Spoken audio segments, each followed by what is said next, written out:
Hello everyone, good evening. তোমরা সবাই কেমন আছো? আশা করছি ভালো আছো। তো আমরাও ভালো আছি। Welcome back to our channel Diwali Fauji wife. আজকে একটা নতুন ব্লগ নিয়ে আবার চলে এসেছি তোমাদের সাথে গল্প করতে। আজকে যে ভিডিওটা শেয়ার করবো আশা করছি তোমরা টাইটেল আর থাম্বনেল থেকে বুঝেই গেছো। তো আজকে একটা ভীষণ একটা হেল্পফুল একটা ভিডিও হতে চলেছে। তো আজকে আমি তোমাদের সঙ্গে শেয়ার করবো আমাদের প্রেগনেন্সিতে মাঝে, মাঝে পেট শক্ত হয়ে যায়। পেট শক্ত কেন হয় বা কিসের জন্য হয়? কী, কী করণীয় আছে আমাদের পেট শক্ত যাতে না হয়?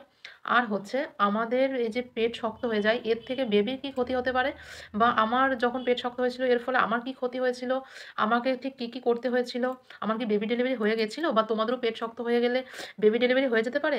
এরকম কি কোনো সংকেত দেখায়? মানে পেট শক্ত হলে সেটাই আজকে কিন্তু আমি পুরো প্রেগনেন্সি নিয়ে ভিডিও বানাবো। মানে আমার এক্সপেরিয়েন্স নিয়ে তোমাদেরকে জানাবো যে আমার এক্সপেরিয়েন্স কী হয়েছিল? আর পেট শক্ত হয়ে গেলে ছেলে বেবি হয় নাকি মেয়ে বেবি হয় সেটাও জানাবো আজকের ভিডিওতে। আশা করছি পুরো ভিডিওটা তোমরা দেখবে। ভালো লাগলে অবশ্যই লাইক, কমেন্ট, শেয়ার আর সাবস্ক্রাইব করবে। পাশে থেকেও সাপোর্ট করো। প্রেগনেন্সিতে আমাদের কিন্তু প্রচুর রকমের শরীরে কিন্তু পরিবর্তন দেখা দেয়। সেটা হচ্ছে পেট ফেটে যাওয়া, পেটে দাগ ওঠা, খেতে না পারা, বমি হওয়া, ঠিক আছে? হরমোনের চেঞ্জ হয় প্রচুর পরিমাণে, ঠিক আছে? তো এইগুলো হতেই থাকে। তো তার মধ্যে হচ্ছে কোমরে ব্যথা, পিঠে ব্যথা, পায়ে ব্যথা সমস্ত হয়। তার মধ্যে হচ্ছে মাঝে, মাঝে কিন্তু অন্যতম একটা ব্যথা সেটা হচ্ছে পেট শক্ত হয়ে যাওয়া। পেট শক্ত হয়ে যাওয়ার কিছু কারণ আছে সেগুলো আমি ১ম এ বলি। তো বাচ্চার ওজন বৃদ্ধি। মানে বাচ্চার বৃদ্ধি যখন হয় তখন কিন্তু বাচ্চাকে জায়গা দেওয়ার জন্য জরায়ু কিন্তু বড় হতে থাকে। আর এই জরায়ু বড় হতে, হতে কিন্তু বাচ্চাটাও বড় হতে থাকে তার ভিতরে যাতে জায়গাটা ঠিকমতো পায়। তো বাচ্চার বৃদ্ধির ফলেও কিন্তু এই জরায়ু বৃদ্ধির ফলে, বাচ্চার বৃদ্ধির ফলে কিন্তু আমাদের পেটটা শক্ত হতে থাকে। নেক্সট হচ্ছে আর এই পেট শক্ত হওয়াটা কিন্তু আমাদের ৩ মাসের দিকেও তুমি বুঝতে পারতে পারো। তারপরে নেক্সট টেমিস্টার মানে 2nd টেমিস্টার বা ৭-৮ মাসে গিয়ে তোমরা কিন্তু সবথেকে বেশি এই টাইট ফিলটা বুঝতে পারবে। তার কারণ হচ্ছে যারা সবথেকে রোগা পাতলা স্লিম হয় তাদের পেটটা কিন্তু শো হতে একটু টাইম লাগে। প্রায় ৭ মাসের দিকে গিয়ে কিন্তু একটু বোঝা যায় ভালো মতো। আর যারা কিন্তু একটু মোটা হয় তারা কিন্তু ৩ মাস বা ৪ মাসের দিকে গিয়েই কিন্তু তারা বুঝতে পারে যে তারা প্রেগনেন্ট।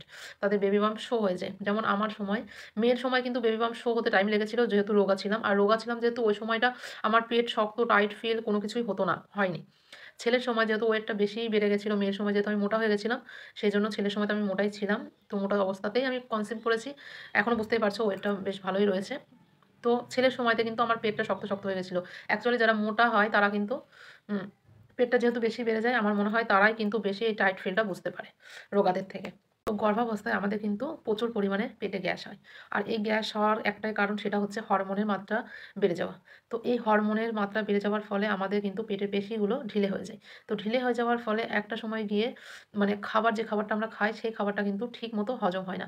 আর এই খাবারটা হজম না হওয়ার ফলে কিন্তু আমাদের পেটে গ্যাস বেড়ে যায়। আর এই গ্যাসটা কিন্তু পেটে চাপ দিতে থাকে, যার জন্য কিন্তু আমাদের পেট শক্ত হয়ে যায়। নেক্সট হচ্ছে কোষ্ঠকাঠিন্য।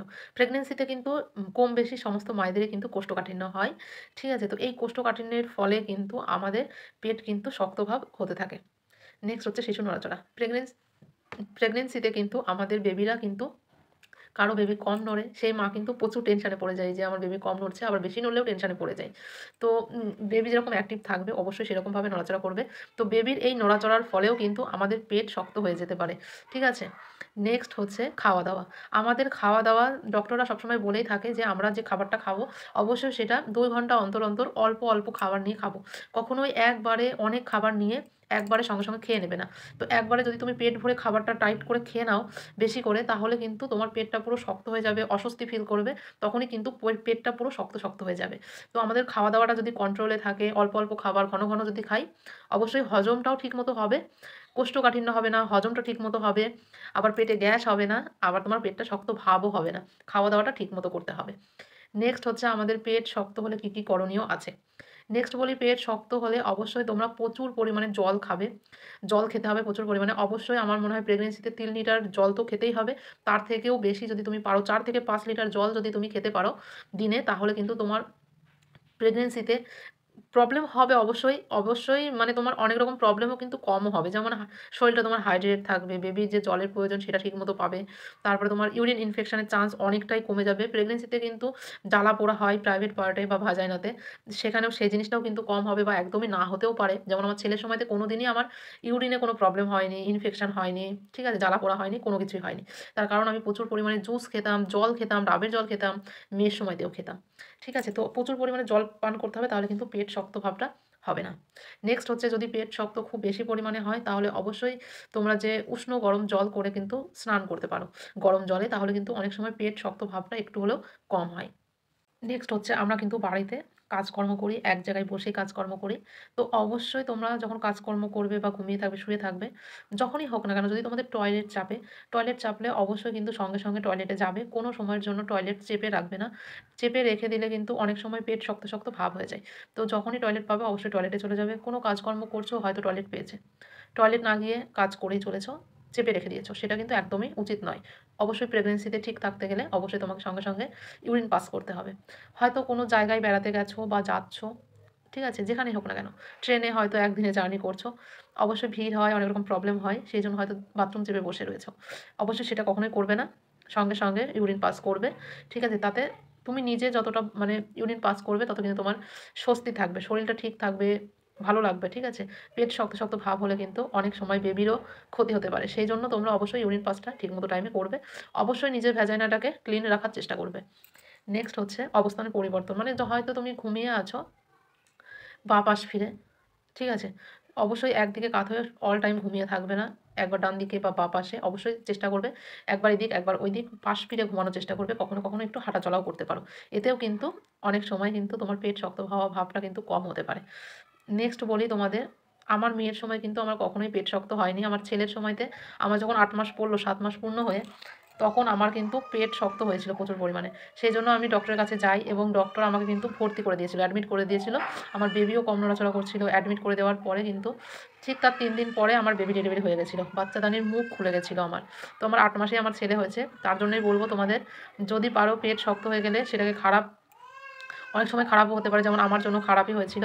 পেট শক্ত হয়ে গেছিলো, ওরকম হচ্ছিলো, বেবি মুভমেন্ট কম হচ্ছিলো বলে আমি ডক্টর দেখাতে যাই। আর তো আমাকে অ্যাডমিট করে দেয়। আর যেদিন আমাকে ছেড়ে দিয়েছিল ৩ দিন পরে, সমস্ত ঠিক হয়ে যাওয়ার পরে, যেদিন আমি বাড়ি আসলাম ঠিক তার পরের দিন সকালবেলা থেকে আমার লিভার পেইন উঠে গেছিলো। অ্যান্ড আমি যাই আর আমার বেবি হয়ে গেছিলো রাত্রিবেলা। সারাদিন পেইন, সারারাত পেইন খাওয়ার পরে মানে রাত্রি ২টোর পরে আমার বেবি হয়। তাই বলি তোমাদের যদি খুব পরিমাণে পেট শক্ত, শক্ত ভাব থাকে, একেবারেই কমছে না, এই পেট শক্ত হওয়াটা কিন্তু যদি একটু, একটু করে হচ্ছে, ২-১ মিনিট থাকছে আবার ছেড়ে দিচ্ছে। হয়তো দিনে ২-১ বার আসলো। যদি এরকম হয়, অবশ্যই এটা কোনো প্রবলেম করে না বেবির। তবে এটা স্বাভাবিক একটা ব্যাপার। তবে যদি দেখো পেটটা মানে সারাটা দিন অনেক কয়েকবার একভাবে তোমার পেটে পেইন হয়ে যাচ্ছে বা বেবি মুভমেন্ট কম হচ্ছে বা পেট শক্ত হয়ে যাচ্ছে, কমছে না, তখন অবশ্যই ডক্টর দেখাবে। এটা কিন্তু ভালো লক্ষণ নয়। এতে বেবির ক্ষতি হতে পারে। ঠিক আছে? তো আমার এগুলো হয়েছিল। আর এর সাথে ছেলে বা মেয়ের কোনো সম্পর্ক নেই। যেকোনো প্রেগনেন্সিতেই পেট শক্ত হতে পারে, প্রবলেম হতেই পারে। তো এর সাথে কোনো বেবি জেন্ডারের সম্পর্ক নেই। তো আমার ছেলে কিন্তু ৮ মাসে হয়েছিল। তার জন্যই বলব যাদের পেট শক্ত এরকম হবে তারা বাড়িতে বসে না থেকে অবশ্যই ডক্টরের সাথে যোগাযোগ করবে। তোমার বেবি কেমন আছে সমস্ত কিছু করবে, আল্ট্রাসাউন্ড করে দেখে নেবে। তো আজকের ভিডিওটা কেমন লাগলো অবশ্যই কমেন্ট করে জানিও। ভালো লাগলে অবশ্যই লক্ষণগুলো দেখো আর তোমাদের সঙ্গে দেখে মিলিয়ে নিও কেমন কি হলো না হলো, তোমার বেবি কেমন আছে সমস্তটাই। তো আজকের ভিডিওটা ভালো লাগলে অবশ্যই লাইক, কমেন্ট, শেয়ার আর সাবস্ক্রাইব করে দিও। ঠিক আছে? বাই। সকলে ভালো থেকো, সুস্থ থেকো। দেখা হচ্ছে নেক্সট ব্লগে। বাই।